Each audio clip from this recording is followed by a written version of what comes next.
Hai sobat, di episode perdana berbagi cerita kali ini kita akan ketemu atlet nasional peraih medali perak SEA Games di Manila.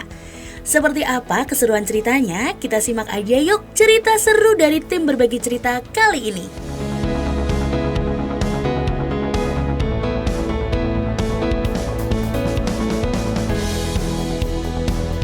Pertama kali ikut taekwondo itu di kelas 2 SD.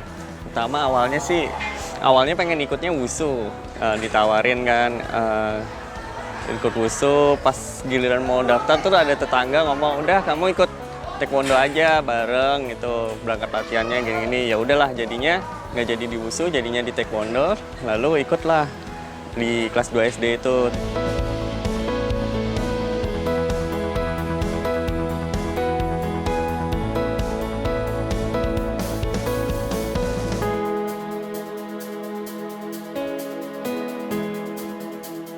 Terus awal mula di Sabuk Putih pertama ikut tuh langsung ditawarin ikut kejuaraan seluruh Jawa Tengah. Dulu tuh prakadet, masih kelas 2 SD pertama kali, dan itu bisa dapat medali perak. Namanya anak seumuran kecil-kecil gitu kan, kalau udah dapat medali kan pasti seneng, tambah semangat. Terus juga ikut taekwondo itu banyak temennya, bisa main di satu dojang itu. Lalu akhirnya tumbuh semangat lagi, ikut kejuaraan lagi, ternyata bisa dapat medali emas. Nah dari situ tambah deh mulai semangat latihan terus menerus, dan akhirnya bisa dipanggil ke tim Kota Semarang. Nah dari tim Kota Semarang itu sama juga, menang sampai dipantau bisa masuk ke pertama kali di PPLP Jawa Tengah. PPLP Jawa Tengah kalau nggak salah tuh tahun 2009-2008 pertama kali masuk PPLP Jawa Tengah waktu itu.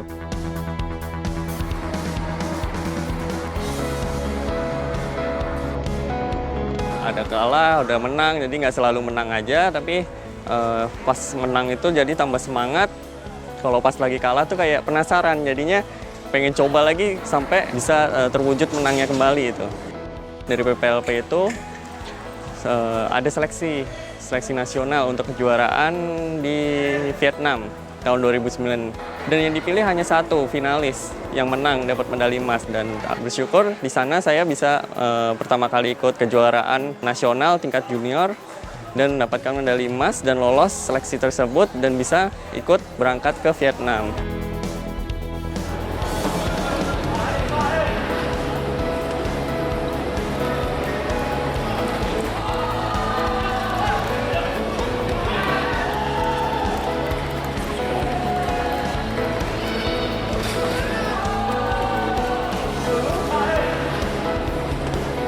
Setelah dipanggil di Pelatnas itu awalnya juga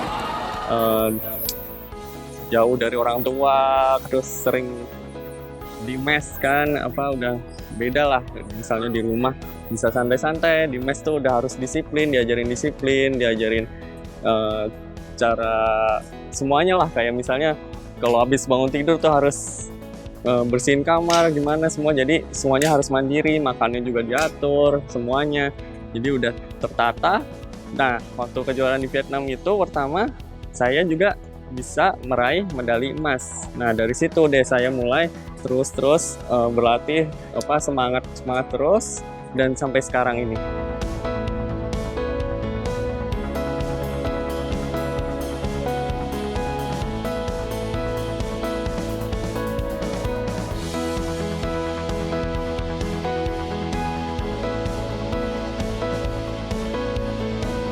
Orang tua sih nggak ada ya yang bela diri, cuman paling suka olahraga aja. Olahraga kalau dari papa tuh sukanya kayak tinju, dulunya ikut tinju. Mungkin dari kakek dulu ikut pencaksilat. Kakek dari mama itu pencaksilat, dia katanya bagus lah, jawara gitu. Terus awalnya itu dari orang tua tuh nyuruhnya ikut ke wushu itu. Nah cobalah, karena mungkin orang tua lihat ada orang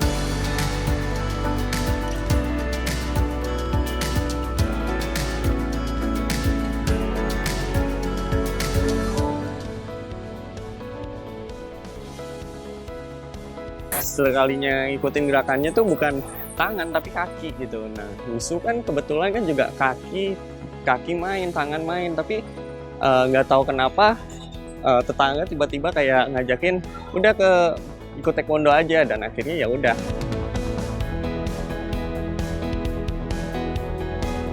Sebenarnya semua ada sisi menariknya ya, masing-masing cabang olahraga ya. Cuman nggak tahu kenapa ya suka aja sama taekwondo, karena gimana ya, kalau lagi tanding tuh kayak yang lagi make dobok, namanya tuh dobok kalau pakai yang taekwondo tuh kayak pakai dobok, pakai apa tuh kayak keren aja gitu. Bawaannya lebih percaya diri, kayak beda lah pokoknya. Mungkin kayak lagi tanding nendang, pokoknya tendangan taekwondo tuh kayak yang bagus gitu, muter-muter lah, loncat-loncat, jadi kelihatan indah gitu.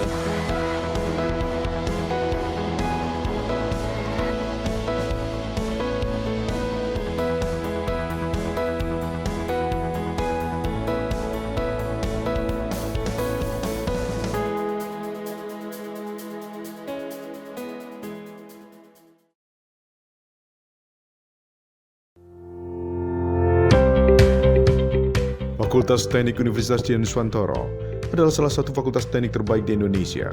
Di Fakultas Teknik UDINUS, tradisi keilmuan mengakar kuat, melahirkan sarjana yang kreatif, inovatif dan terdepan dengan reputasi global.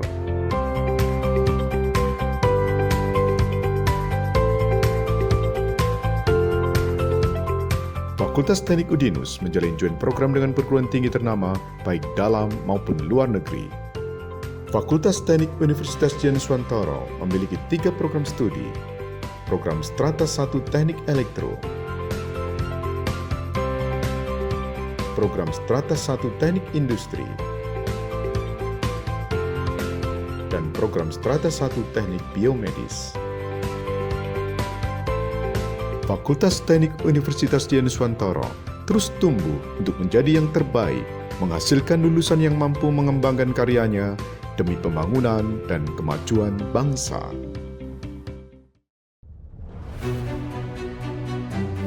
Jadi rumah BUMN Gunung Kidul ini dibangun untuk mendampingi UMKM agar lebih dikenal di banyak kalangan masyarakat. Salah satu dari 4 prioritas programnya adalah ekspor. Kemudian kami dapat tawaran dari PLN untuk mengikuti pameran di Pasar Senggol Turki. Untuk PLN kami menyampaikan yang pertama terima kasih atas kesempatannya selama ini. Jadi selama 2 tahun ini kami diajak untuk ikut pameran G20, kemudian kami diajak untuk kemarin pameran di Turki. Kami berharap rumah BUMN Gunung Kidul binaan PT PLN Persero dapat menjadi wadah bagi UMKM di Yogyakarta dan sekitarnya. Rumah BUMN Gunung Kidul dari Yogyakarta untuk dunia.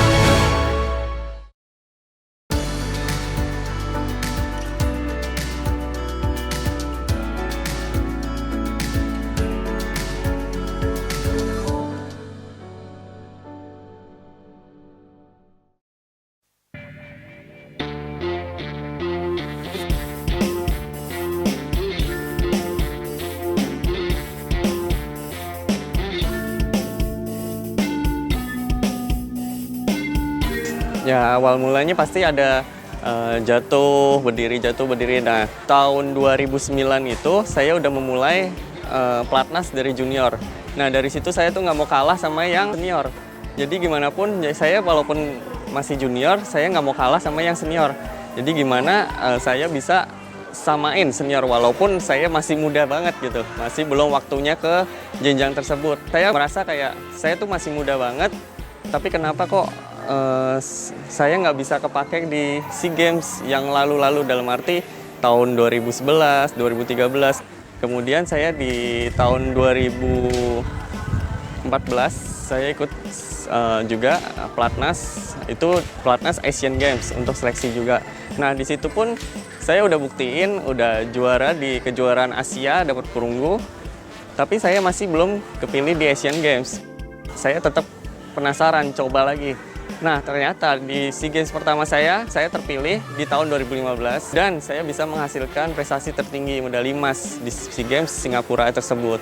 Sampai akhirnya saya menjadi kapten tim di timnas sampai sekarang, dan saya kemarin terakhir mendapatkan medali perak di SEA Games Manila.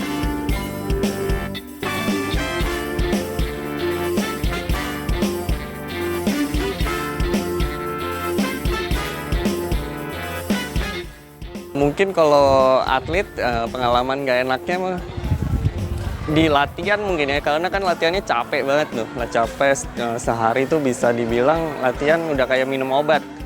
Sehari 3 kali. Kita liburnya cuma Sabtu sore sama sampai Minggu aja. Itu kadang kalau udah deket tanding Minggu pun kita latihan 1 kali. Jadi ya itu bisa dibilang pengalaman nggak enaknya, tapi dari pahit itu jadi menghasilkan yang manis gitu. Jadi semuanya tuh emang harus jadi susah dulu baru bisa dapat enaknya. Misalnya nih TC di Korea. TC di Korea selama 1 bulan kita setiap hari sparring terus badan udah sakit-sakit semua kan. Masih aja ditambah latihan fisik, kita harus kayak interval, latihan fisik interval, lari 400 meter, muter, terus tangga, bayangin tangga yang kayak di Korea itu kan tinggi-tinggi tuh. Kita harus lari naik turun selama 100 kali itu. Ya gitulah, cuman ya udah nggak apa-apa, dari capeknya itu jadi menghasilkan.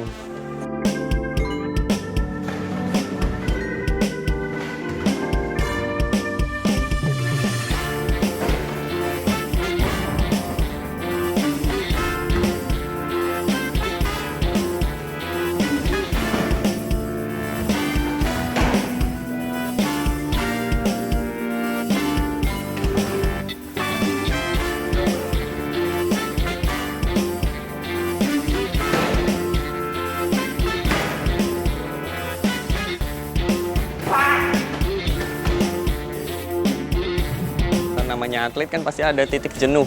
Nah, biar kita nggak terlalu jenuh, Senin sampai Sabtu pagi itu kan kita latihan full.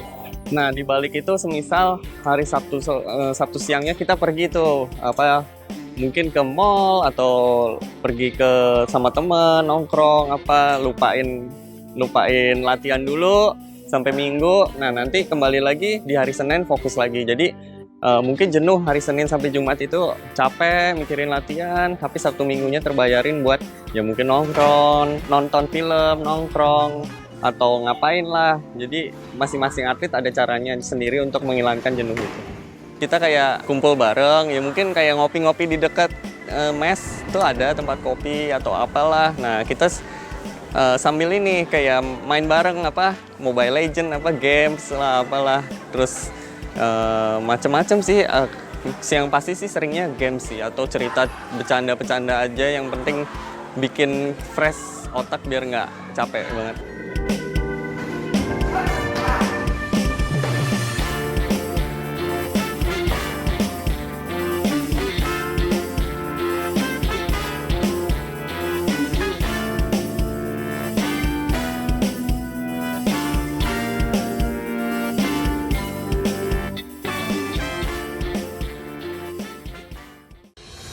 Guys, tahu nggak? Pertumbuhan hotel beberapa tahun ini tuh terus meningkat. Nah, meningkatnya industri perhotelan menuntut industri perhotelan tuh harus menggunakan sumber daya manusia yang ahli, handal, dan profesional. Nah, di Udinus itu ada program studi sarjana terapan pengelolaan perhotelan yang mencetak sumber daya manusia yang ahli di bidang pengelolaan perhotelan. Mahasiswanya dibekali ilmu baik secara praktek maupun teori. Program studi sarjana terapan pengelolaan perhotelan mempersiapkan mahasiswanya untuk memiliki segudang kompetensi, antara lain di bidang housekeeping, front office, food and beverage, product and service, hingga menguasai keahlian di bidang teknologi informasi. Wow! Nah, yang serunya nih, mereka tuh memberi kesempatan mahasiswanya selama 2 semester untuk belajar dan praktek di hotel dalam negeri maupun luar negeri. Selain itu, mahasiswa sarjana terapan pengelolaan perhotelan Udinus juga dibekali kemampuan untuk bisa berbahasa asing, kayak misalnya nih, bahasa Inggris, bahasa Jepang, dan bahasa Mandarin. Selain sarana dan prasarana yang super lengkap serta dosen pengajarnya yang memiliki kualitas pendidikan master hingga doktor, yang menjadikan mahasiswa sarjana terapan pengelolaan perhotelan Udinus mempunyai kemampuan handal dan profesional. Yang kerennya lagi nih Dinusian, program studi sarjana terapan pengelolaan perhotelan juga telah bekerja sama kemitraan dengan perguruan tinggi dan hotel dalam dan luar negeri, sehingga lulusannya memiliki kemampuan dan kepercayaan yang tinggi untuk bersaing baik di tingkat nasional maupun internasional. Langsung aja daftar di pmb.dinus.esi.id.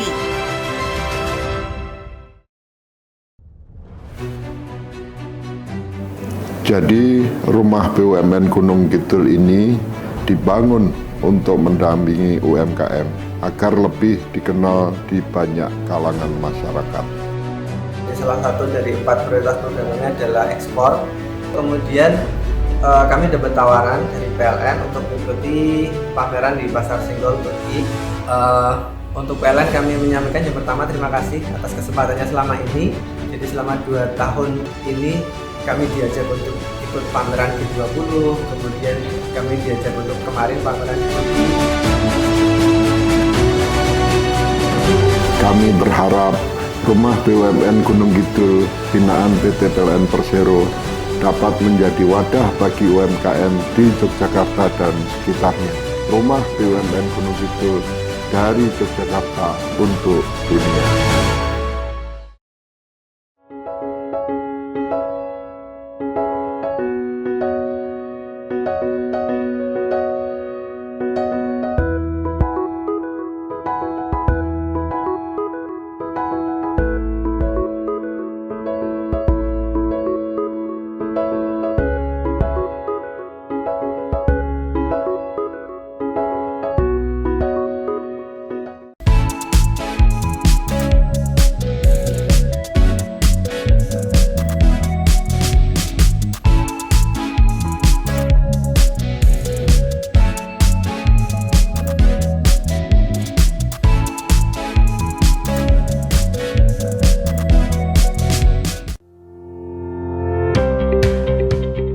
Fakultas Teknik Universitas Dian Nuswantara adalah salah satu fakultas teknik terbaik di Indonesia. Di Fakultas Teknik UDINUS, tradisi keilmuan mengakar kuat, melahirkan sarjana yang kreatif, inovatif dan terdepan dengan reputasi global.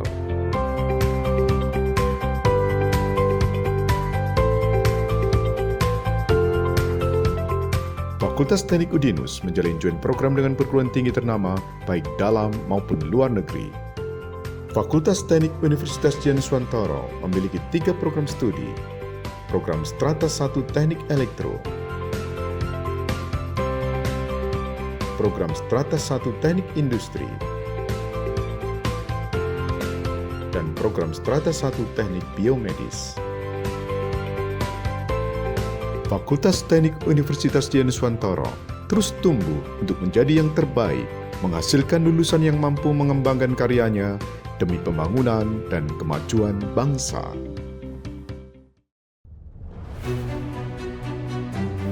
Jadi rumah BUMN Gunung Kidul ini dibangun untuk mendampingi UMKM agar lebih dikenal di banyak kalangan masyarakat.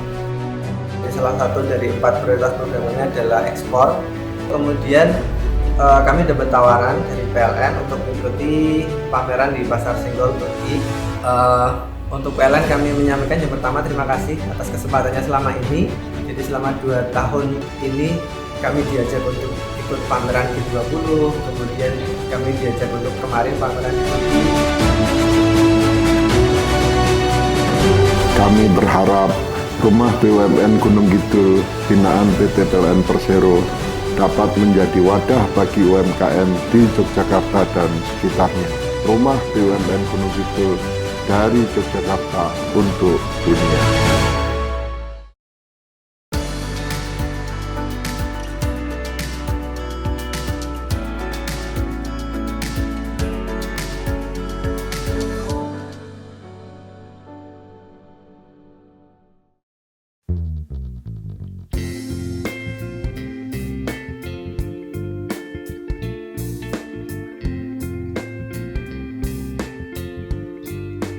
Proses awalnya itu yang pasti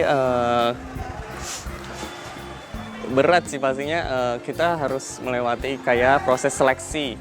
Kita tuh awal terbentuk dari awal Januari itu kita udah diseleksi untuk pemilihan tim inti SEA Games. Jadi kalau nggak salah tuh dari bulan Januari sampai bulan pertengahan tahun itu tuh kita dipantau terus diseleksi. Jadi kita selama pelatnas itu kita harus bersaing secara sehat dengan teman yang satu kelas dengan kita gitu. Jadi kalau misalnya kita lengah, ya udah kita nggak bakal main. Walaupun kita satu kelas nggak ada orang, dalam arti misalnya saya nih kelas 54 kg, saya sendiri. Nah itu kalau misalnya saya seenaknya sendiri, saya mikirnya kayak udah pasti main gitu. Jadi itu pelatih bisa mantau dan pasti kita dicoret untuk dipulangkan dan tidak main di SEA Games tersebut. Nah setelah itu juga kita dilihat progresnya selama itu. Jadi setiap bulan kita ada tes fisik tuh, setiap 1 bulan sekali tes blip. Gimana sih peningkatan fisik, gimana sih peningkatan teknik gitu. Kita ada progresnya setiap bulan dan setelah terpilih kita juga harus melewati kayak TC, kejuaraan-kejuaraan juga. Kita ada kejuaraan juga di situ. Kejuaraan kita sebelum SEA Games dipantau juga. Jadi dilihat gimana sih perkembangan atlet. Atlet harus punya berpikiran tuh kebanyakan tuh aku udah kepilih nih main SEA Games, kebanyakan kan ya udah yang penting main gitu. Cuman kalau saya sendiri pribadi kayak bisa kepilih sama SEA Games itu semakin semangat, semakin pengen mendapatkan prestasi tertinggi, bukan hanya berpikirnya cuman main aja gitu, main aja menang kalah terakhir lah, yang penting main SEA Games gitu. Enggak, tapi bagaimana caranya biar bisa menghasilkan prestasi yang tertinggi. Juga harus bersaing, misalnya saya kemarin ketemu sama Kamboja, ketemu Timor Leste, dan finalnya ketemu sama Filipina. Nah, itu pertama saya harus melewati dulu tuh Kamboja. Awalnya agak sengit, terus di ronde 2 dan ronde 3 bersyukur bisa jauh skornya. Nah, dari situ saya udah megang medali perunggu. Nah, saya belum puas, saya pengen lagi masuk ke semifinal. Semifinal saya bertemu dengan Timor Leste. Nah, semifinal ketemu Timor Leste, saya harus hati-hati, harus jaga kondisi badan saya karena saya tahu final bakal ketemu sama tuan rumah. Jadi saya harus benar-benar fit, kalau jangan sampai ada yang cedera. Kalau sampai cedera bahaya. Dan ketemu tuan rumah memang sedikit gugup, pastikan masuk ke lapangan banyak euforianya kan, penonton pasti kayak sorak-soraknya, apalagi aku masuk itu kan pasti nggak ada yang support kecuali tim Indonesia mungkin hanya 10-20 orang, sedangkan Filipina satu gedung, itu berpengaruh juga. Cuman ya sudah, itu nggak saya pikirin masalah itu, saya bermain maksimal aja walaupun kurang beruntung kemarin, hanya mendapatkan medali perak.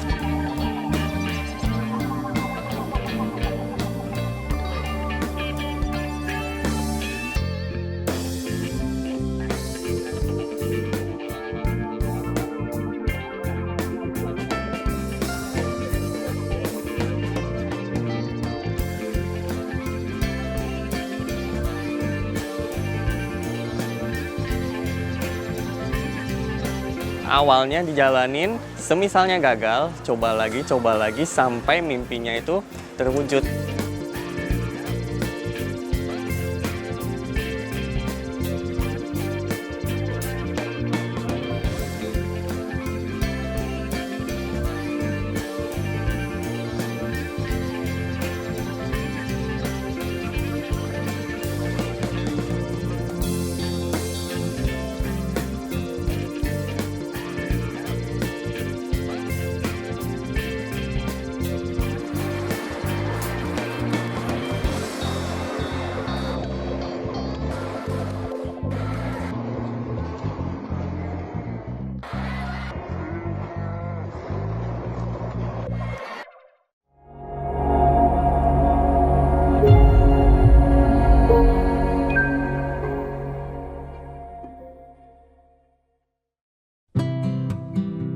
Hai Lur, kabarnya piye? Api-api wae toh. Dah, di berbagi cerita episode kali ini kita akan ketemu seorang musisi putra daerah yang lagunya lagi boom. Lagu-lagunya bikin para sedulur-sedulur pada baper. Karya lagunya semuanya viral nih di YouTube. Sosoknya, sederhana banget. Ayo tebak siapa sosok musisi serba bisa ini? Coba ya diingat-ingat.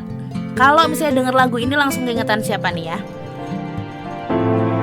Ditinggal pas sayang-sayangi, pas lagi jeru-jerune, kowe milih dalan liya.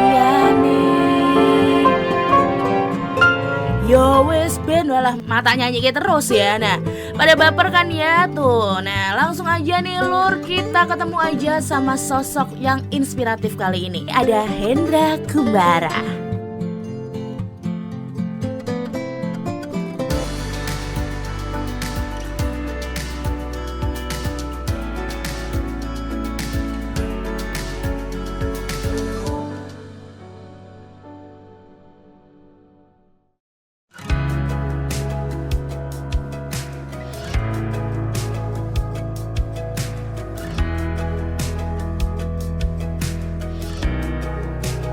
Awalnya memang kalau cita-cita zaman kecil malah aneh-aneh Mas. Cita-cita jadi pesulap, jadi astronot dan lain-lain. Tapi setelah dewasa kan akhirnya tahu, oh, ternyata aku kok lebih cenderung ke musik gitu. Mulai SMP itu udah mulai seneng.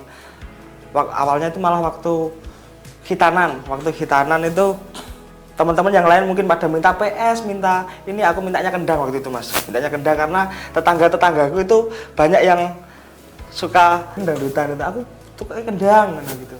Nah itu malah kakak saya, oh tuh kok kendang tuh gitar wae gitu. Padahal itu saya belum bisa gitar. Terus awalnya ya wes apa-apa, beli gitar tak sinau gitu. Akhirnya beli gitar, mulai dari itu belajar lagu-lagu standar gitu sama teman-teman. Terus sampai SMA mulai ikut-ikut festival band, terakhirnya melanjutkan seni musik di UNES Universitas Negeri Semarang tahun 2007 itu.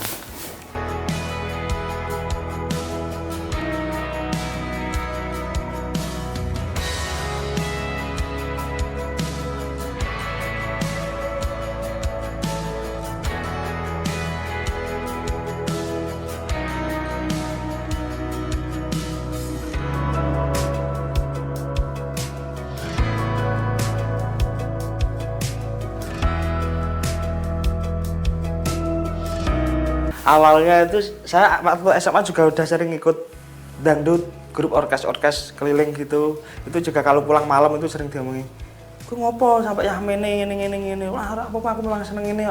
Saya sempat jawab sampai jawab gitu. Tapi mungkin saya tahu orang tua saya kan basicnya guru. Bapak saya guru itu, dia juga mungkin harapannya saya jadi pengajar gitu. Makanya walaupun masuk di sini pun kuliahnya saya jurusan pendidikan seni musik, bukan yang seni musik murni. Harapannya agar menjadi guru, dan itu pun pendidikan seni musik itu pilihan kedua saya dulu Mas. Pilihan pertama itu bahasa Inggris. Sampai saya kuliah beberapa tahun itu bapak saya kalau ditanyain temannya atau tetangganya itu, "Anakmu jurusan apa?" Bahasa gitu. Maksudnya musik itu kayak, apalagi tempat saya kan di desa Mas. Kayak musik itu kerja kok ning musik meh piye ngene meh dadi pengamen gitu-gitu. Belum sing meluas seperti sekarang sih.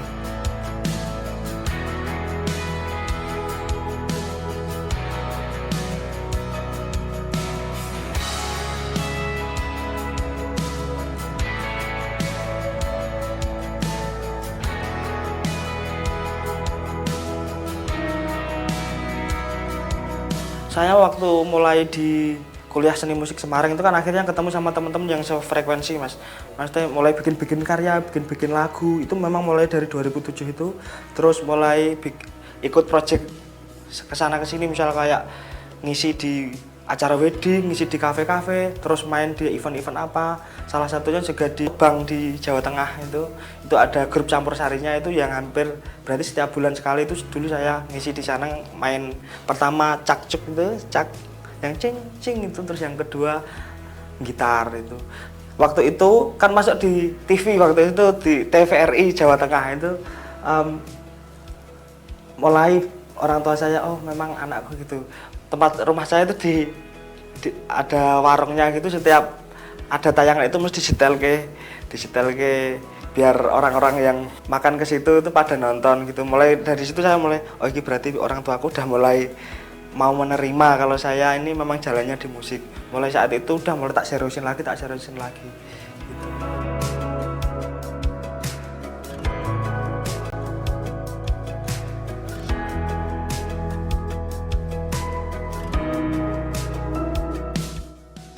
Kalau saya biasanya lagu-lagu ya banyak juga yang pengalaman pribadi. Terus ada juga kalau misalnya saya ceritanya mungkin wah cerita iki wis pernah tak gawe, lagu iki pernah tak gawe gitu. Biasanya teman pas lagi nongkrong gitu kan dicerita apa, coba jajal cerita menawan ganti lagu gitu, mereka cerita curhat gitu, terus tak ambil bagian ini, oh ya bagian ini belum ada lagu yang menceritakan tentang ini ya gitu. Kalau saya bikin lagu lebih ke detailnya, misal banyaklah lagu yang tentang perpisahan, banyak lagu tentang sedih gitu, tapi kadang yang mungkin yang saya lebih tekankan itu yang detailnya Mas, misal kayak lagu Tiba Mburi, aku dhewean ning dalan perapatan, itu ya emang bener-bener ditinggalnya pas ngopo, pas lagi ning perapatan, terus pas dhewean ngene ndek dan mutus ke aku, nah, seperti itu misal, seperti itu. Terus biasanya dapat inspirasinya pas di jalan lagi naik motor gitu. Salah satunya juga itu lagu Dalan Liyan itu pas ngambil laundry Mas, pas pagi-pagi ngambil laundry yang dalan kok pikiran sopo sing kuat nantang kahanan gitu, mesti saya berhenti, terus di HP itu tak rekam voice note gitu. Di HP itu sampai banyak itu rekaman, ganti HP itu kan tak upload lagi di cloud apa di drive gitu. Nanti kalau waktu slow gitu tak bukain, lagu iki ya, tak lanjutin gitu. Kalau Dalan Liyan itu memang paginya aku dapat, langsung sorenya tak selesaiin, terus beberapa hari kemudian record udah langsung.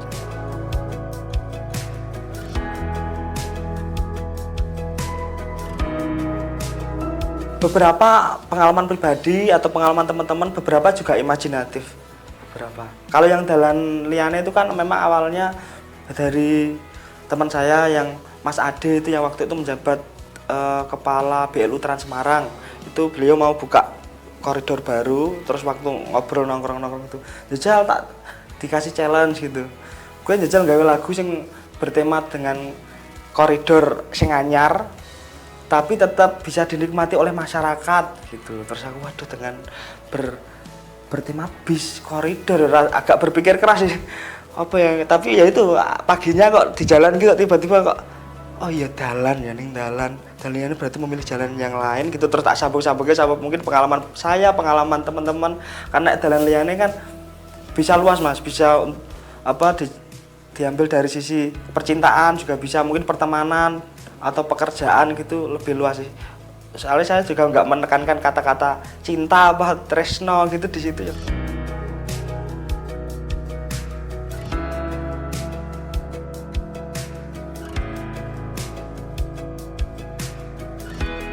Lagu Dalan Liyane ya menceritakan orang yang sudah sering bersama, sudah menjalani hidup bareng lama gitu, terakhirnya malah memilih jalan yang lainnya, simpelnya seperti itu.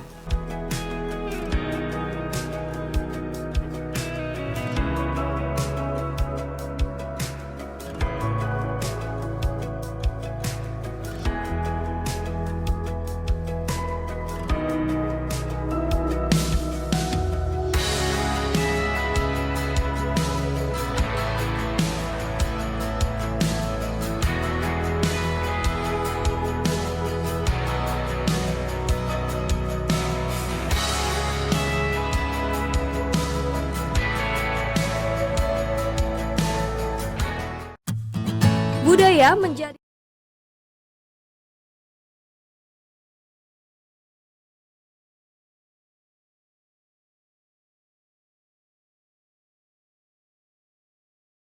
Setia Nuswantoro Semarang, menjadikan lulusan yang profesional, sarana dan prasarana yang lengkap, skill plus program, serta bekerja sama dengan universitas terkemuka di dunia. Let's join us. Udinuse kite kudasai.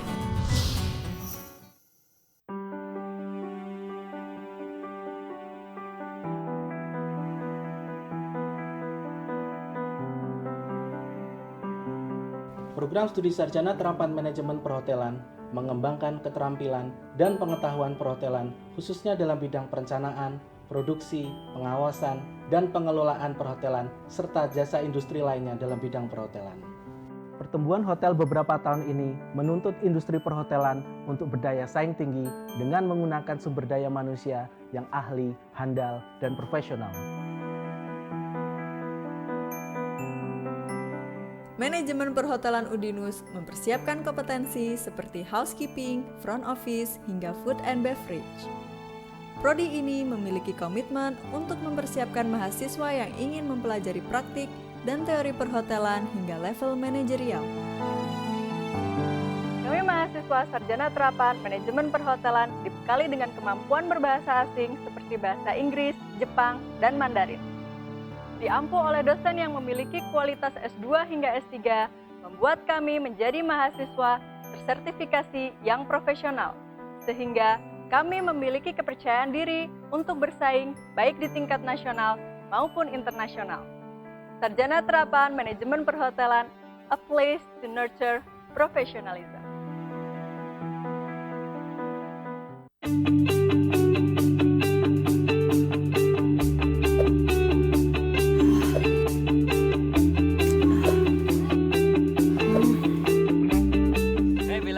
Hai. Kamu masih bingung, Bel? Memilih program studi? Iya nih, ada nggak ya jurusan kampus yang memiliki lokasi mudah diakses, terus ruang kelas yang nyaman, serta fasilitas yang memadai? Gini aja, Bel. Gimana kalau kamu daftar di Udinus aja? Udinus itu kampusnya keren loh, apalagi fakultas kesehatannya. Kamu ya, Bel, nggak bakalan kecewa deh. Sini deh, Bel. Selain itu, di Udinus itu dididik oleh dosen-dosen lulusan S2 dan dokter yang profesional. Terus pelayanannya di sana juga ramah banget, enak deh pokoknya. Yang lebih menariknya lagi nih, kita diberikan wadah untuk mengembangkan bakat dan minat kita. Selain itu, kita juga diberikan kesempatan untuk studi di perguruan tinggi negeri, baik di dalam negeri, bahkan bisa di luar negeri sekalipun. Ayo bergabung, raih masa depan bersama kami di program studi Kesehatan Masyarakat Fakultas Kesehatan Universitas Dian Nuswantoro. Be Better Future.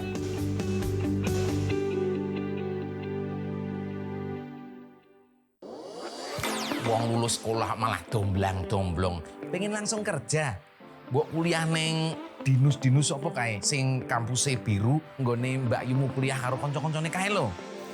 Eits, itu Udinus, Universitas Dian Nuswantoro, salah satu pelopor kampus teknologi dan komputer di Indonesia. Nah, contohnya Mbak Yumu karo koncone. Mbak Yumu lulus kuliah langsung kerja, koncone lulus kuliah buka usaha. Kan iso membuka lapangan pekerjaan. Universitas Dian Nuswantoro, perguruan tinggi terakreditasi unggul dengan 5 fakultas unggulan, program pasca sarjana, dan program doktor. Kampusnya adem, apik kaya mall. Mahasiswane ya akeh sing berprestasi nasional sampai internasional. Udinus berada di pusat kota Semarang dengan akses mudah, lengkap dengan fasilitas laboratorium, sport center, poliklinik, suasana kampus yang edukatif dan kolaboratif. Jolali, yuk daftar Udinus Polke, Universitas Dian Nuswantoro, jempol dan oke.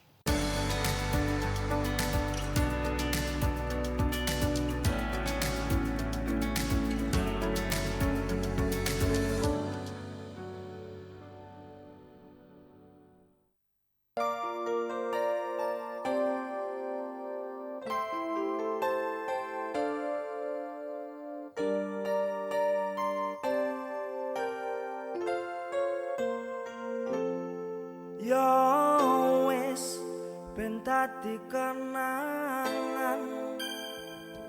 Kalau lagu Yo wes sebenarnya setelah lagu Dalan Liyane itu saya sudah mau rilis itu yang Yo wes. Cuman waktu itu masih ada manggung-manggung, terus juga waktu Maret itu mau rilis malah kena corona. Jadinya kita mau produksi itu terkendala, Mas. Maksudnya teman-teman kan juga harus kita ada pemain kendang, ada ini, sedangkan jalan-jalan di sini banyak yang di portal, akhirnya kita tunda. Akhirnya waktu itu tak selani lagu Dino Liyane yang tentang COVID-19.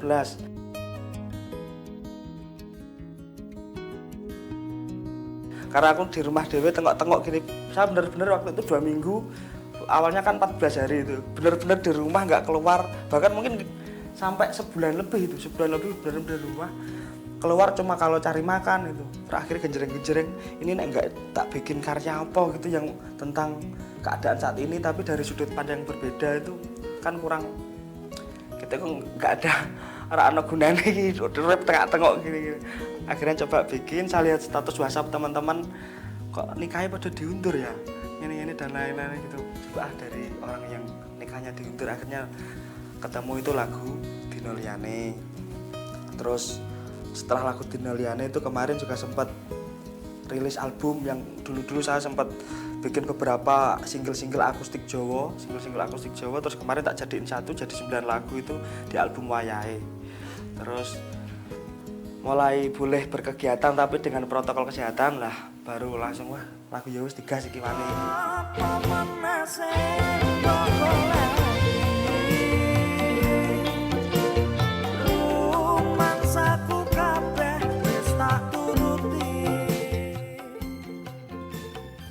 Sebenarnya saya ada 3 lagu yang Dalan Liyane, Dino Liyane, ya wis itu ceritanya saling berhubungan. Tapi pemeran utamanya berbeda. Tapi mereka bertemu di BRT.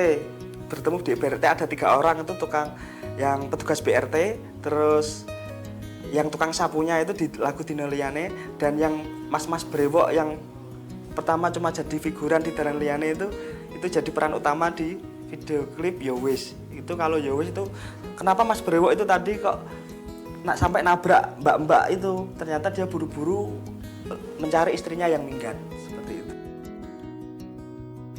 Biasanya saya melihat momen itu terus menceritakan gini ya, saya sering seperti itu. Sebelum lagu ini juga waktu dulu bikin lagu-lagu sama Darboy Gang itu juga rencananya mau saya bikin itu kayak saling menyambung gitu, tapi kan Darboy Gang waktu itu langsung pindah ke Jogja, makanya nggak kesampaian, akhirnya lagu sendiri sih tak nyanyi ke dewe, akhirnya ya wis ya tak lanjut ke gitu.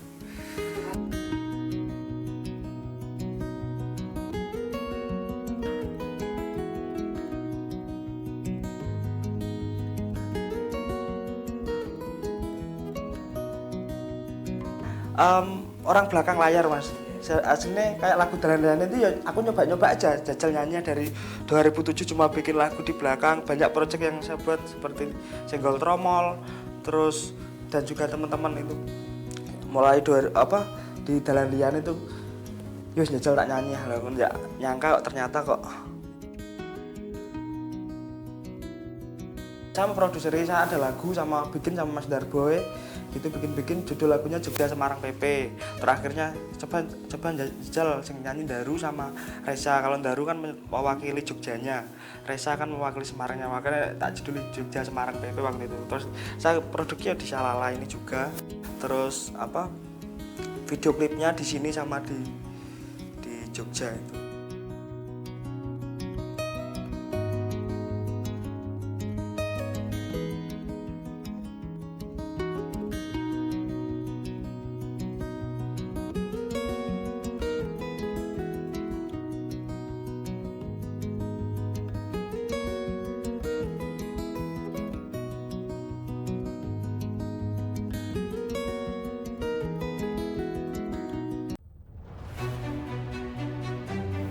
Jadi rumah BUMN Gunung Kidul ini dibangun untuk mendampingi UMKM agar lebih dikenal di banyak kalangan masyarakat. Salah satu dari 4 prioritas programnya adalah ekspor.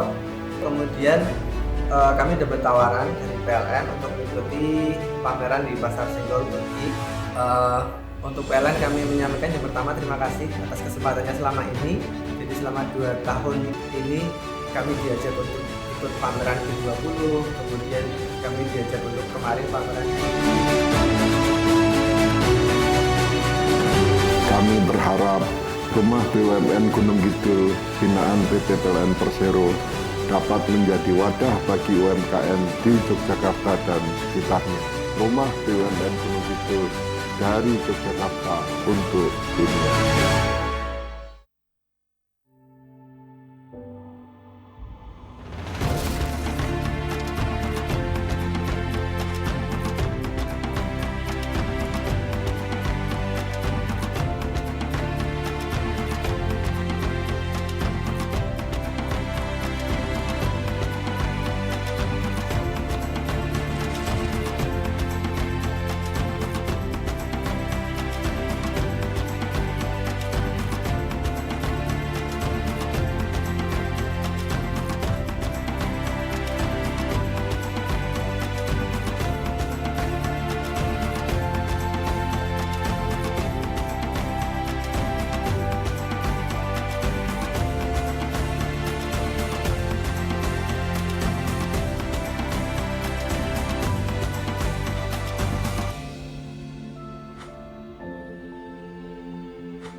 Jadi rumah BUMN Gunung Kidul ini dibangun untuk mendampingi UMKM agar lebih dikenal di banyak kalangan masyarakat. Salah satu dari 4 prioritas programnya adalah ekspor. Kemudian kami dapat tawaran dari PLN untuk mengikuti pameran di Pasar Senggol Turki. Untuk PLN kami menyampaikan yang pertama terima kasih atas kesempatannya selama ini. Jadi selama 2 tahun ini kami diajak untuk ikut pameran G20, kemudian kami diajak untuk kemarin pameran. Kami berharap rumah BUMN Gunung Kidul binaan PT PLN Persero dapat menjadi wadah bagi UMKM di Yogyakarta dan sekitarnya. Rumah BUMN Gunung Kidul dari Yogyakarta untuk dunia.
Kalau konser adaptasi itu lebih ke mengawali konser di Semarang dengan protokol kesehatan new normal. Itu awalnya memang saya sekalian rilis album Wayahe dan juga lagu Yowis itu, dan juga waktu itu di hari itu juga lagu Yowis rilis dan disupport, alhamdulillah banyak dukungan dari pemerintah Kota Semarang juga.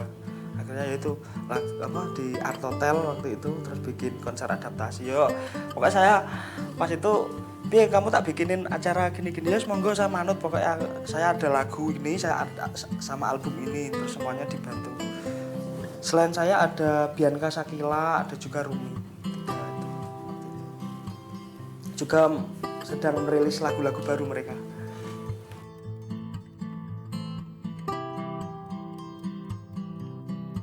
Yang penting saya pengen berkarya. Kalau mungkin banyak teman-teman yang bilang Hendra ki ya wae kayak musim dangdut terus dan gawe ngene tergampang. Mungkin mereka nggak tahu perjuangan saya dari dulu bikin lagu juga banyak. Maksudnya nggak sing saya bikin lagu mau ngekitok terus dilelah viral gitu, nggak. Saya sama Salala ini juga sama teman-teman sempat bikin itu 1 tahun 1 minggu 1 karya selama setahun, itu dari 2018 akhir sampai kemarin 2019 akhir yang lagu di berarti 1 tahunnya itu lagu Dalan Liyane itu yang akhirnya. Nah itu kalau mempromosikan teman-teman itu ya enggak sih ya, kalau saya malah pikirannya ayo kayak gini loh, musisi ini saling saling mengapresiasi gitu. Ada temennya anu ya diumpulke, ada temennya ini juga diumpul, nanti mesti saling timbal balik kok. Dan nek masalah rezeki apa terkenal apa nanti itu sudah ada yang ngatur. Nek kita kan cuma menjalankan di dunia, kita pengen berkarya baik, membantu orang kan ya juga perbuatan baik.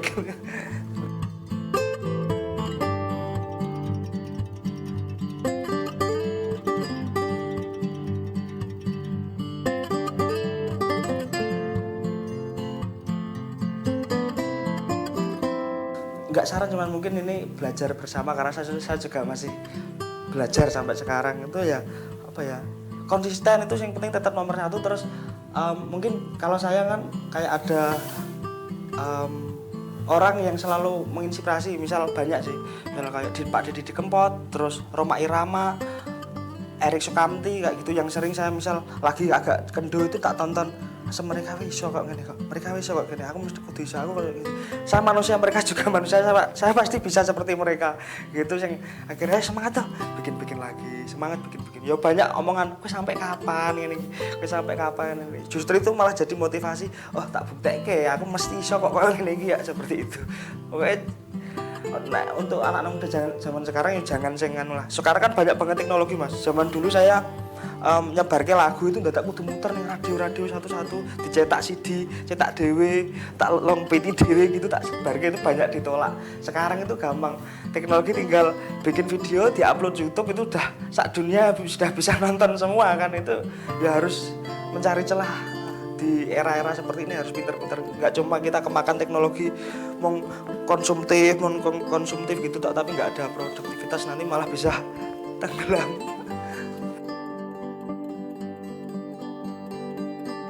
Kalau saya impiannya nggak muluk-muluk mas, ya saya wong Jawa kita biasa wae, saya yang penting pengen berkarya sampai tua gitu, sampai punya cucu, punya buyut mungkin, tapi tetap pengen bikin lagu sak gelemku dhewe, tak rekam, tak bikin video biar nak lakukan pesan, biar pesannya bisa tersampaikan kepada semua orang. Berkarya aja sih mas, nah aku berkarya pengen konsisten berkarya sampai tua gitu aja. Kalau yang penting stabil aja, pengen stabil aja gitu sih, nggak sih terlalu. Paling ya ini yang terdekat ini lagi bikin project sama Mas Lagut sedang bikin album solo itu saya. Ini produksinya juga di sini saya yang bantu seperti itu.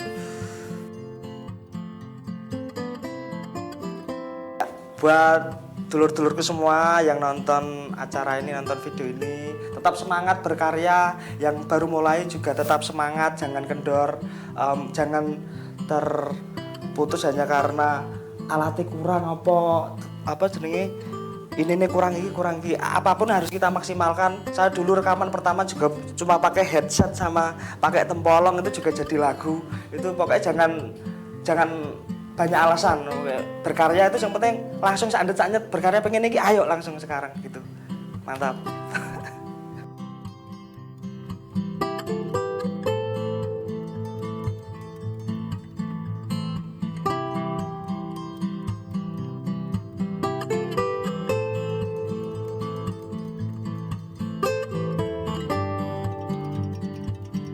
Yang mau nonton video klip ya wes, atau pengen tahu lagu album saya yang terbaru yang berjudul Waya bisa cek di YouTube saya Hendra Kumbara TV atau di YouTube Salala Production. Dan juga yang mau beli box setnya bisa cek di gspl.id. Just matur nuwun.